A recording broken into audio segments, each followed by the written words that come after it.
Hello welcome back to our channel. ഇന്ന് നമ്മൾ discuss ചെയ്യുന്നത് 5ാം ക്ലാസ്സിലെ ഭക്ഷണവും മനുഷ്യരും എന്ന് പറയുന്ന രണ്ടാമത്തെ പാഠമാണ്. അപ്പോൾ അതിലെ മെയിൻ പോയിൻറ്റ്സ് മാത്രം പറഞ്ഞു പോകുക കേട്ടോ ഈ ഒരു വീഡിയോയിൽ. ഇലകൾ, പഴങ്ങൾ, വേരുകൾ, കിഴങ്ങുകളൊക്കെ ആയിരുന്നു നമ്മുടെ ആദിമകാലത്ത് നമ്മുടെ മനുഷ്യർ ഉൾപ്പെടെയുള്ള ജീവികളുടെ ഭക്ഷണം എന്ന് പറയുന്നത്. അപ്പോൾ നമ്മുടെ ആദിമ മനുഷ്യൻ്റെ ഭക്ഷണ സമ്പാദനത്തിൻ്റെ പ്രത്യേകതകൾ എന്തൊക്കെയായിരുന്നു? നമ്മൾ മൃഗങ്ങളെ വേട്ടയാടിയിരുന്നു, ഭക്ഷണം ശേഖരിച്ചിരുന്നു, മത്സ്യം ഭക്ഷിച്ചിരുന്നു, പിന്നെ പ്രത്യേകതരം ആയുധങ്ങളൊക്കെ നമ്മൾ ഉപയോഗിച്ചിരുന്നു. തീയെ നിയന്ത്രിച്ച് ഉപയോഗിക്കാൻ പരിശീലിച്ചതോടെ ഭക്ഷണം നമ്മൾ എന്ത് ചെയ്തു? വേവിച്ച് കഴിക്കാൻ വേണ്ടി തുടങ്ങി. അതായത് നമ്മൾ കാട്ടുതീയിൽ പെട്ട ചത്ത മൃഗങ്ങളുടെയൊക്കെ മാംസമായിരിക്കാം ചിലപ്പോൾ അവർ ആദ്യമായിട്ട് കഴിച്ചതൊക്കെ. ആദ്യം നമ്മൾ വേവിച്ച് കഴിച്ച ഭക്ഷണം എന്ന് പറയുന്നത്. പിന്നെ അന്നേക്ക് ആവശ്യമായ ഭക്ഷണം മാത്രം നേടിയിരുന്ന ആദിമ മനുഷ്യർ പിൽക്കാലത്ത് എന്ത് ചെയ്തു? ഭക്ഷണ സമ്പാദനത്തിനായിട്ട് വേറെ വേറെ മാർഗ്ഗങ്ങളൊക്കെ കണ്ടെത്തി തുടങ്ങി. ആദിമ മനുഷ്യരെ ഭക്ഷണ സമ്പാദനത്തിൻ്റെ മറ്റ് മാർഗ്ഗങ്ങൾ കണ്ടെത്താൻ പ്രേരിപ്പിച്ച സാഹചര്യങ്ങൾ എന്തൊക്കെയായിരിക്കും? ഭക്ഷണത്തിന് ലഭ്യത കുറവ് വന്നു തുടങ്ങി, ജനസംഖ്യ വർധനവുണ്ടായി, പരിസ്ഥിതിയിലുണ്ടായ മാറ്റങ്ങൾ, ഇവയൊക്കെ അതിനൊരു കാരണമായിട്ട് വന്നേക്കാം. മനുഷ്യരോട് ആദ്യം ഇണങ്ങിയതും മനുഷ്യൻ ആദ്യം ഇണക്കി വളർത്തിയതുമായ മൃഗം ഏതാ? നായയായിരുന്നു കേട്ടോ. പിന്നെ ഭക്ഷണാവശ്യത്തിനായിട്ട് നമ്മൾ ആദ്യം ഇണക്കി വളർത്തിയത് ആടും ചെമ്മരിയാടുമാണ്. അങ്ങനെയുള്ള മൃഗങ്ങളെന്ന് പറയുന്നത് പാറയിൽ മരം ഉരച്ചുകൊണ്ടോ അല്ലെങ്കിൽ കല്ലുകൾ കൂട്ടിമുട്ടിച്ചോ ഒക്കെയാണ് അന്ന് ആദിമ മനുഷ്യർ തീയുണ്ടാക്കിയിരുന്നത്. നമ്മൾ ആദ്യം കൃഷി ചെയ്ത വിളകൾ ഏതൊക്കെയാണെന്ന് ചോദിച്ചാൽ ഗോതമ്പ്, ബാർലി, ചാമ, കിഴങ്ങ് വർഗ്ഗങ്ങൾ, ഇതൊക്കെയാണ് നമ്മൾ അന്ന് കൃഷി ചെയ്തിരുന്നത്. പിന്നീട് അവരെന്ത് കണ്ടെത്തി? ഈർപ്പവും ചൂടുമുള്ള മണ്ണിലൊക്കെ വിത്ത് മുളയ്ക്കുമെന്ന് മനസ്സിലാക്കി അങ്ങനെ അവർ കൃഷി ആരംഭിച്ചു. ആദ്യകാലത്ത് കൃഷി ചെയ്യാൻ ഉപയോഗിച്ച ഉപകരണങ്ങൾ കമ്പ്, കൊമ്പ്, കല്ല്, എല്ല് തുടങ്ങിയവയൊക്കെയാണ്. നദീതടങ്ങളിലാണ് നമ്മൾ ആദ്യമായിട്ട് കൃഷി ചെയ്തിരുന്നത്. അതിന് കാരണം എന്താ? വളക്കൂറുള്ള മണ്ണ് നമുക്ക് നദീതടത്തിൽ നിന്ന് തന്നെ ലഭ്യമാകും എന്നവർക്ക് മനസ്സിലായതുകൊണ്ടാണ് അവർ അവിടെ തന്നെ കൃഷി ചെയ്യാൻ വേണ്ടിയിട്ട് തുടങ്ങിയത്. ക്രമേണ അവർ അവിടെ തന്നെ സ്ഥിരതാമസവും ആരംഭിച്ചു. കൃഷിയിടങ്ങൾക്ക് സമീപത്ത് മനുഷ്യൻ സ്ഥിരതാമസമാക്കിയത് കൊണ്ടുള്ള നേട്ടങ്ങൾ എന്തൊക്കെയാണെന്ന് വെച്ചാൽ അവർക്ക് കൂടുതൽ കൃഷി സംരക്ഷിക്കാൻ വേണ്ടി സാധിച്ചു. ഭക്ഷണത്തിനായിട്ട് അവർക്ക് അലഞ്ഞു തിരിയേണ്ടി വന്നില്ല. ഭക്ഷ്യവസ്തുക്കളുടെ ലഭ്യത വർദ്ധിച്ചു. കൂടുതൽ അവർക്ക് വിശ്രമിക്കാൻ വേണ്ടിയിട്ട് സമയം കിട്ടി. ദൈനംദിന ആവശ്യം കഴിഞ്ഞ് ബാക്കി വന്ന ഭക്ഷണ വസ്തുക്കൾ സൂക്ഷിക്കാൻ അവർ എന്തൊക്കെ ഉപയോഗിച്ചിരുന്നു എന്ന് ചോദിച്ചാൽ മൺപാത്രങ്ങൾ, മൃഗത്തിൻ്റെ തോലുകൊണ്ട് നിർമ്മിച്ച സഞ്ചികൾ, ഈറ കൊണ്ട് നിർമ്മിച്ച കുട്ടകളൊക്കെ അവർ ഉപയോഗിച്ചിട്ടുണ്ടായിരുന്നു. കളിമണ്ണ് കുഴച്ച് കൈകൾ കൊണ്ടാണ് മൺപാത്രങ്ങൾ നിർമ്മിച്ചിരുന്നത്. എന്നാൽ മൺപാത്രങ്ങൾ നിർമ്മിക്കാനുള്ള ചക്രം കണ്ടുപിടിച്ചതാണ് മനുഷ്യചരിത്രത്തിലെ പ്രധാന വഴിത്തിരിവ്.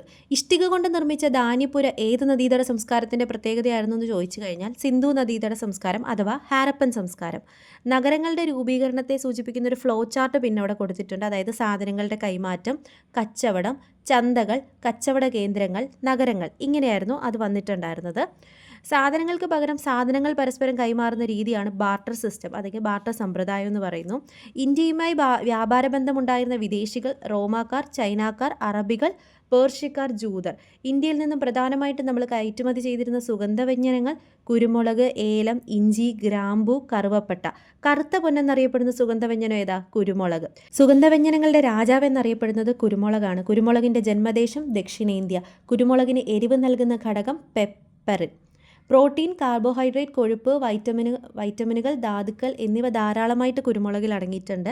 അന്താരാഷ്ട്ര വിപണിയിൽ 1ാം സ്ഥാനമുള്ള സുഗന്ധവ്യഞ്ജനമാണ് കുരുമുളക്. ലോകത്തിലെ ഏറ്റവും പഴക്കമേറിയ കറുവപ്പട്ട മരങ്ങളുടെ കൃഷിത്തോട്ടം എവിടെയാണെന്നറിയോ? അഞ്ചരക്കണ്ടി. അഞ്ചരക്കണ്ടി എവിടെയാണെന്ന് ചോദിച്ചാൽ കണ്ണൂരാണ്. സുഗന്ധവ്യഞ്ജനങ്ങളുടെ റാണി എന്നറിയപ്പെടുന്നത് ഏലം.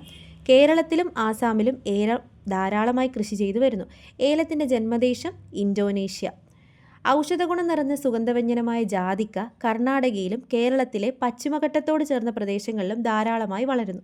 അന്തർദേശീയ വിപണിയിൽ ഏറ്റവും കൂടുതൽ പ്രാധാന്യമുള്ള രണ്ടാമത്തെ സുഗന്ധവ്യഞ്ജനം ഏതാണെന്ന് ചോദിച്ചാൽ ഗ്രാമ്പു. കേരളത്തിലും തമിഴ്നാട്ടിലുമാണ് ഗ്രാമ്പു ധാരാളമായി കൃഷി ചെയ്യുന്നത്.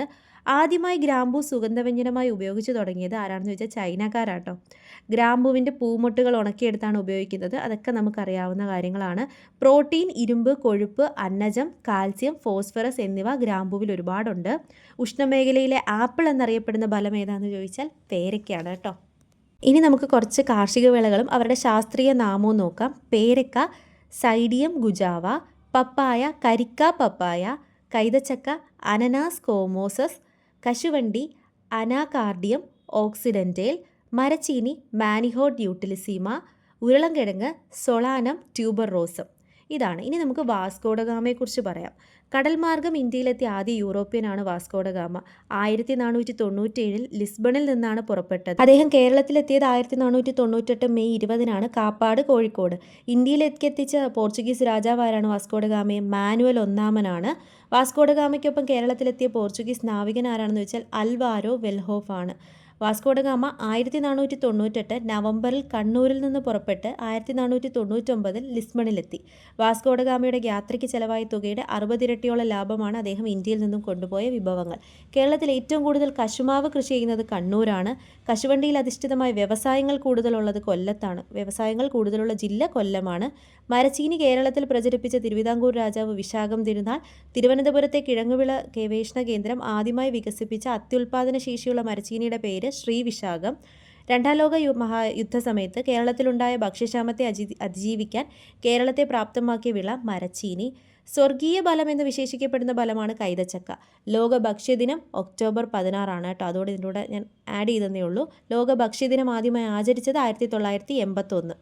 മിശ്രഭോജനം. സഹോദരൻ അയ്യപ്പൻ മിശ്രഭോജനം സംഘടിപ്പിച്ച വർഷം 1917 മെയ് 29. സഹോദരൻ അയ്യപ്പൻ്റെ മിശ്രഭോജനത്തിന് തുടക്കം കുറിച്ചത് ചെറായിയിലാണ്. 2017 നമ്മളതിൻ്റെ 100ാം വാർഷികം ആഘോഷിക്കുകയുണ്ടായി. മിശ്രഭോജനം സംഘടിപ്പിച്ചതിന് യഥാസ്ഥിതികൾ സഹോദരൻ അയ്യപ്പനെ വിളിച്ചത് പുലയൻ അയ്യപ്പൻ എന്നാണ്.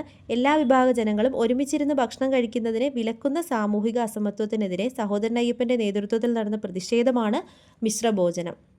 പിന്നെ അദ്ദേഹത്തിൻ്റെ കുറച്ച് കോട്സ് നമുക്ക് പറയാം. കർമ്മത്താൽ ചണ്ടാളൻ, കർമ്മത്താൽ ബ്രാഹ്മണൻ, സ്വതന്ത്രമായി ചിന്തിക്കുക, ധീരമായി ചോദ്യം ചെയ്യുക, ജാതിയെ വിധിക്കുന്നു, ജാതിയെ സ്ഥാപിക്കുന്നു, ജാതിയിൽ നിന്നിടുന്നു, ജാതിത്താൽ ഹിന്ദുമതം. ഇതൊക്കെ പറഞ്ഞത് സഹോദരൻ അയ്യപ്പനാണ്. പിന്നെ പന്തി ഭോജനം സംഘടിപ്പിച്ച് ജാതി വ്യവസ്ഥയെ വെല്ലുവിളിച്ചത് തൈക്കാടയ്യ. സമപന്തി ഭോജനമാണെങ്കിൽ അത് വൈകുണ്ഠസ്വാമികളാണ്. 1943 ബംഗാളിലുണ്ടായ ഭക്ഷ്യക്ഷാമത്തിൻ്റെ കാരണങ്ങൾ എന്തൊക്കെയാണ്? ബ്രിട്ടീഷിൻ്റെ ഭരണകാലത്തെ സാമ്പത്തിക ചൂഷണം, പിന്നെ ബംഗാൾ തീരത്തുണ്ടായിട്ടുള്ളൊരു ശക്തമായ കൊടുങ്കാറ്റിൻ്റെ ഫലമായിട്ട് നെൽകൃഷിക്കുണ്ടായ നാശം, ഇവയൊക്കെയായിരുന്നു കാരണം. പിന്നെ ഈ ഒരു 1943 ബംഗാൾ ഭക്ഷ്യക്ഷാമ കാലത്ത് എന്ത് ചെയ്തു? 30 ലക്ഷം പേര് പട്ടിണി കിടന്ന് മരണപ്പെട്ടിട്ടുണ്ട്. ഒരു മനുഷ്യൻ്റെ അടിസ്ഥാന ആവശ്യങ്ങളായിട്ടുള്ള ഭക്ഷണം, പാർപ്പിടം, വസ്ത്രം, വിദ്യാഭ്യാസം, ആരോഗ്യം എന്നിവ നേടാനാകാത്ത അവസ്ഥയാണ് ദാരിദ്ര്യം എന്ന് പറയുന്നത്. നമുക്ക് ലോകത്ത് ദാരിദ്ര്യം ഉണ്ടാകുന്ന ഏതൊക്കെ കാരണങ്ങളും ഉണ്ട്. യുദ്ധം വരാം, തൊഴിലില്ലായ്മ, കാലാവസ്ഥയിൽ ഉണ്ടാകുന്ന മാറ്റങ്ങൾ, സാമ്പത്തിക വിതരണത്തിലുള്ള അസമത്വം, ഇതൊക്കെ ഉണ്ടാകാം. ദാരിദ്ര്യ നിർമ്മാർജ്ജനം, സ്ത്രീ ശാക്തീകരണം എന്ന ലക്ഷ്യത്തോടെ കേരള സർക്കാർ ആരംഭിച്ച പദ്ധതിയാണ് Kudumbashree mission. 1998 May 17 AB Vajpayee ആണ് ഇത് ഉദ്ഘാടനം ചെയ്യുന്നത്. എല്ലാവർക്കും ഭക്ഷ്യസുരക്ഷ ഉറപ്പാക്കുക എന്ന ലക്ഷ്യത്തോടെ 2013 സെപ്റ്റംബർ 12 നിലവിൽ വന്ന നിയമമാണ് ദേശീയ ഭക്ഷ്യസുരക്ഷാ നിയമം 2013. അന്താരാഷ്ട്ര ചെറുധാന്യ വർഷം 2023. ഇന്ത്യ ഗവൺമെൻറ്റിൻ്റെ ഭക്ഷ്യസുരക്ഷാ നിയമപ്രകാരം സ്കൂളിൽ ഉച്ചഭക്ഷണ പദ്ധതി, പൊതുവിതരണ സംവിധാനം, സംയോജിത ശിശുവികസന പരിപാടി എന്നിവ നടപ്പിലാക്കുന്നു. പിന്നീട് ചെറുധാന്യങ്ങളുടെ ഉൽപ്പാദനവും ഉപഭോഗവും പ്രോത്സാഹിപ്പിക്കുക എന്നതാണ് അന്താരാഷ്ട്രീയ ചെറുധാന്യ വർഷാചരണത്തിൻ്റെ പ്രധാന ലക്ഷ്യം. പുല്ലുവർഗ്ഗത്തിൽപ്പെടുന്ന ധാന്യവിളകളാണ് ചെറുധാന്യങ്ങൾ. അതായത് ജോവർ, റാഗി, ബാർലി, വരക്, ബജ്ര, തിന. ഹൃദയ സംബന്ധമായ പ്രശ്നങ്ങളെയും ജീവിതശൈലി രോഗങ്ങളെയും നിയന്ത്രിക്കാൻ ചെറുധാന്യങ്ങൾക്ക് കഴിയും. പിന്നീട് ഇന്ത്യയുടെ മില്ലറ്റ് മാൻ എന്നറിയപ്പെടുന്നത് ഖാദർ വാലിയാണ്. ഇന്ത്യയുടെ മില്ലറ്റ് വുമൺ ലഹരിബായി ആണ് കേട്ടോ. അപ്പോൾ ഇതൊക്കെയാണ് ഈ 5ാം ക്ലാസ്സിലെ 2ാമത്തെ ചാപ്റ്ററിൽ മെയിനായിട്ട് വരുന്ന പോയിന്റ്സ് എന്ന് പറയുന്നത്. വീഡിയോ ഇഷ്ടമായ ലൈക്ക് ചെയ്യുക, ഷെയർ ചെയ്യുക, സബ്സ്ക്രൈബ് ചെയ്യുക. അപ്പോൾ അടുത്ത ക്ലാസ്സിൽ കാണാം. അതുവരേക്കും ബൈ.